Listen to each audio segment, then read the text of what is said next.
welcome back to Survival on Purpose coverage of the 2026 SHOT Show. And it's my friend John Abbott. You've seen him before from HAWG Holsters, the only holster I trust my life to. And I'm telling you, like, we're here at UltiClip's booth because UltiClip are the people that brought us together. They introduced you to me at least 10 years ago, It's been over 10 years, yep. And he sent me a holster. I used it and I thought, my gosh, my search is over. I don't have to keep looking through all these pile of holsters. I still got a box somewhere of old holsters, but we thought it'd be a good time to just talk about how the last 10 years have been and what's going on now and what's going on with the HAWG Holsters. Well, 10 years ago, we'd already been bending Kydex for, when we met, I'd been bending Kydex for about 8 years. So now this makes 18 years of HAWG Holsters as of October making holsters. And we were started out in Illinois. I had a place in a warehouse in St. Louis was making holsters. We moved to Columbus, Ohio, was making them there. That's when I met you 10 years ago. Moved to Scottsdale shortly thereafter, and that's where we make all the holsters. And we've been at it for 18 years, bending Kydex. First ones were probably ugly like Janet Reno, but the new ones, new ones look a lot better. Yeah, well. There's a bar there that is hard to hit that. I know, but they were ugly.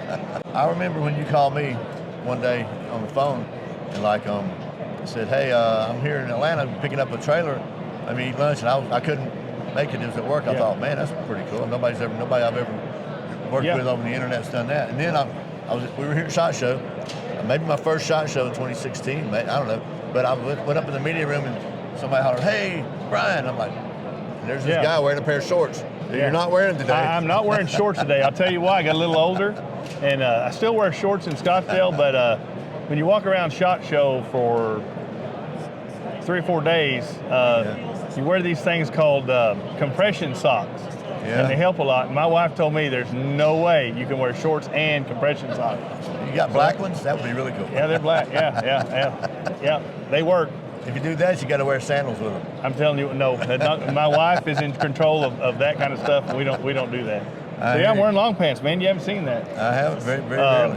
Yeah, we've been making holsters. So what I did when I called you, I was going down there to get a trailer because HAWG Holsters used to have a mobile unit, and what we did was we had a holster factory inside of a small trailer, a 6x12 trailer that I made holsters in, and we haven't used that now for about 6 years. About 6 years, we moved out of that and we expanded the factory size. But we don't do the mobile. We don't go out and do gun shows anymore. Just can't do that, and you can't do that and be real productive during the week. Yeah. We pride ourselves on, if someone orders a holster from us, we make over 30,000 different SKUs, which means we make holsters for over 500 different guns now. We make those in right and left-handed, so that's over 1,000 different holsters. We make them in 3 different styles. We make them in the pocket. We make most of them in the pocket, IWB, or what we call the PARD, the permanently attached retention device, or paracord attached retention device. We make that in 10 different colors, so that's 30,000 different holster options. Wow. But that'd take a really big warehouse and a psychic to figure out what you were going to order. So what we do is we actually make every holster to order. Some of them we have already done, but in regular black and that. But we make every holster to order, and we try to ship it out within 3 business days of when you ordered it. A lot of times it'll go out the very next day. We're really good about shipping. They are made in Arizona. They're made out of 100% American-made products. I make every holster myself. I have some help with the shipping department, packing department, but every holster is handmade by me. I'm a craftsman at it, and I'm proud of what I do, and I'm proud of making them in America. So you're not injection molding holsters? What's that? A little private inside joke. Injection molding? No. So and that's what I've been telling people. Like, there's no one size fits all at HAWG Holsters, right? No. Even for some pistols, you've got the same model pistols, got different variations. Well, let me explain. So, from your Glock 19 and your Glock 23 used to be identical on the exterior, because the exterior dimensions are what matters to a holster. Right. When I make a holster, I make that holster to where any gun you wear, you're going to get wear. You're going to get a little bit of wear. If you carry the gun, you're going to wear it. If you don't want any wear on it, put it in a piece of velvet, put it in a safe, and let it just sit there. Yeah. But if you're going to carry it, what I pride myself in doing is I pride myself in eliminating all unnecessary wear on your firearm when you wear it. As long as you keep our Kydex holsters clean, brush them out every now and then, you're not going to get all that other wear that some other holsters do. So for instance, back to the Glock 19. The Glock 19 up to Gen 4 and the Glock 23 up to Gen 4 were exactly the same dimensions. Now a Glock 23 will fit, a Glock Gen 5 23 or Gen 4 will fit into a Glock 19 holster. It'll go in there, it'll work, but it doesn't fit. And so when the Glock 23 Gen 5 came out, went back to the drawing board. I made a holster specifically for the G23. We have since made all of our Glock 19 holsters. They fit all generations except for Gen 1, that's a different model, including the new Gen 6 Glock G19 fits in our G19 holsters. So, and I remember when we first started working together, and I asked you, because so many holsters, they've got this adjustable retention. That's a big deal to people. I thought, John, how do you adjust the retention on this? And you said, you don't need to. I do it at the factory. And I'm telling you, like I have taken a Glock 19 through with one of your holsters through multiple classes at tactical response, at gun sight, at thunder. I mean, rolling around on the ground, running, crawling, zero issues with retention of the pistol in the holster, zero issues of the holster on my person with the ulti clip. And I mean, not occasional issues, zero issues. So all this stuff about adjustable retention, the only reason people make adjustable retention, in my opinion, is because they don't have it right at the factory. Well, the reason that I did that, and the reason I know what retention needs to be on it, is for years I taught concealed carry. And while I was teaching those classes, I would have people come up to me and go, hey, can you help me adjust the retention on this holster? Back before I was offering the holster they wanted. Can you adjust this for me? And I would adjust it. And 3 or 4 months later, I'd run into those people again at a gun show. Hey, can you adjust my retention for me? Same holster. They'd either fiddled with it or it had backed out or something. But I always kept track of what kind of feel they wanted when they drew their holster.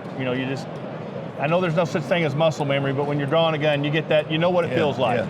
And so what I did when I designed the holster, I might have to make 7 or 8 holsters adjusting that retention and setting my mold perfectly for that retention.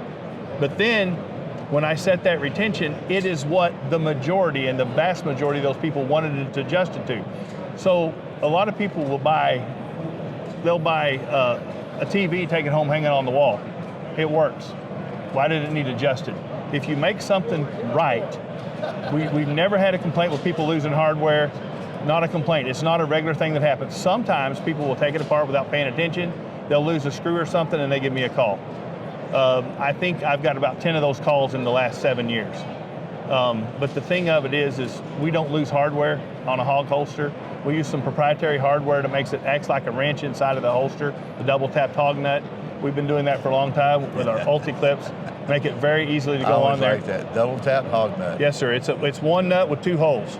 And I have been to these super secret factory locations, and I'm telling you, I saw the amount of painstaking handcrafting labor that goes into making a single holster, and especially when you come out with a new model. We're here at SHOT Show. The whole big deal is here's our latest model. That means you got to figure out how to make the latest model work, and there's a lot of trial and error, a lot of adjusting, a lot of we'll call it creative science behind it. And well, one of the reasons I'm here at SHOT Show is I don't set up a show, so I'm a small company. I don't set up here. And one of the reasons I'm here is to go look at all the new guns and decide which ones I am going to offer holsters for, which ones I'm going to try to offer holsters for, and which ones, frankly, are not going to be good. They're not going to be a good candidate for having a holster made for because of the design. Like if they're larger in the front than they are in the back, that's probably not something we're going to deal with. And that's something that's come up over the years with comments on the channel. I call HAWG Holsters doesn't make a holster, but blah, blah, blah. It's like, you know what? Chick-fil-A don't make hamburgers, so sorry that if they don't make your particular model, but that just means that you can't have the best holster in America. Yeah, me not making a holster for the gun you like, I promise you folks, it's not personal. If you want to make it personal, that's on you.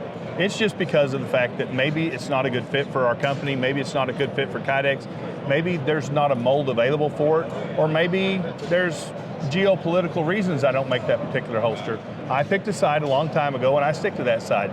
And so maybe look into, if I don't make a holster for a certain brand, might want to look into the geopolitical, where the money's going when you buy that gun. And I'm not going to go any further with that. There you go, yes. Yeah. Google's your friend, not really your friend, but it's a way to find information. That's right. And I want to point out, John is a proud veteran of the United States Marine Corps. Yep. And combat veteran, and so he knows what it takes to make something that's going to work and going to last. And I'm telling you, like the very first HAWG Holsters I got from you 10 years ago, it still functions flawlessly and does exactly what it's supposed to do. So I'm going to tell y'all a funny story if Brian will let me.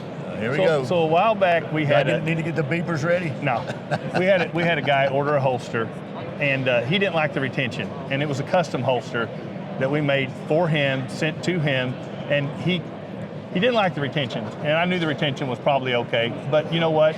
The best thing for me to do to try to provide customer service, make a new shell, send him that new shell, test it, make sure that it's good, and I got it out for him. So I got it out for him the very next business day, and guess what he said?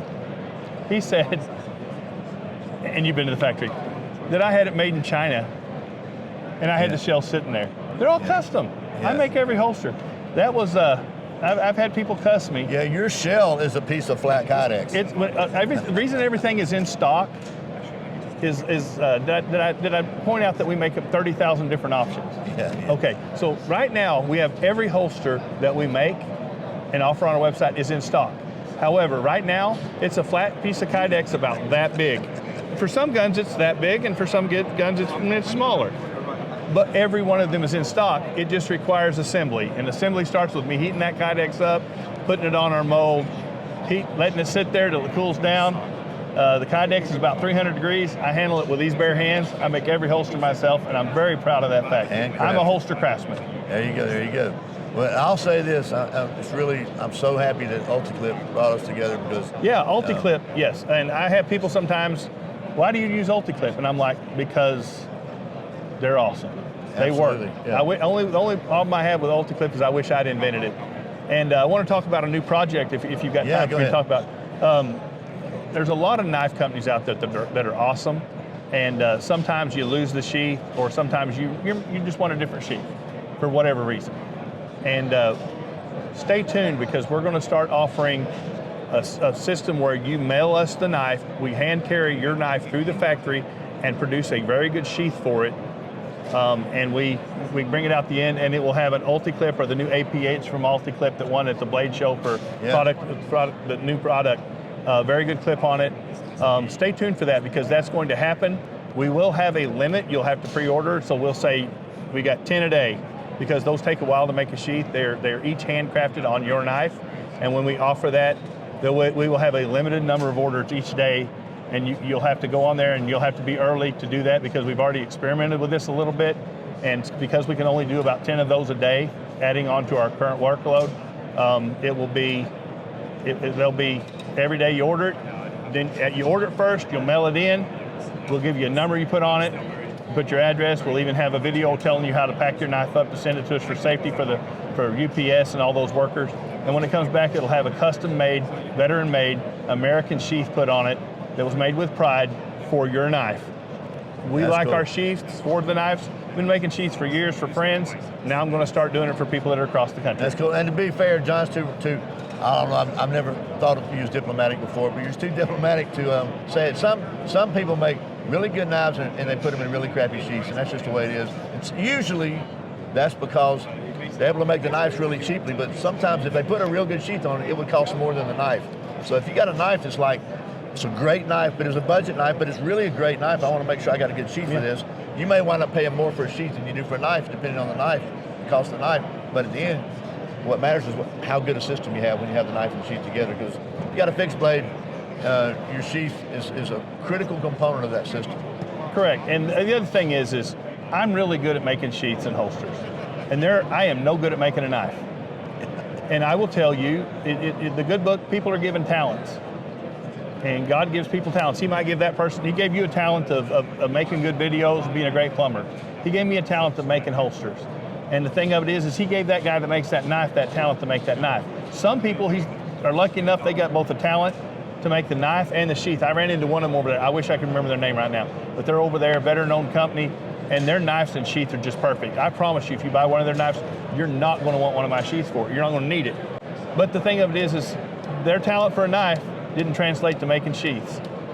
and my talent for a sheath didn't translate to making a knife. So if you put the two of us together, you can come up with something you're really proud to carry with a very good knife. I do make them for cheap knives. There's some people that have ordered sheaths for the Klein tool, the double-sided Klein tool, because they said the sheath costs more than the tool, but if I lose that knife or if I break the knife, I can go buy it. It's exactly the same thing. So if you've got a situation like that, you can get a good sheath for your tool. That's good. So anyway, that is a kind of a little rambling history of the relationship between Survival on Purpose and HAWG Holsters and Ulti-Clip. And I think it's a good relationship. I'm so happy to know both these guys. It's been a really, hopefully it's been helpful to you as well for all the stuff you've seen over the years. And I really sincerely appreciate you watching Survival on Purpose. Remember, survival's not an accident, so be prepared. See you next time.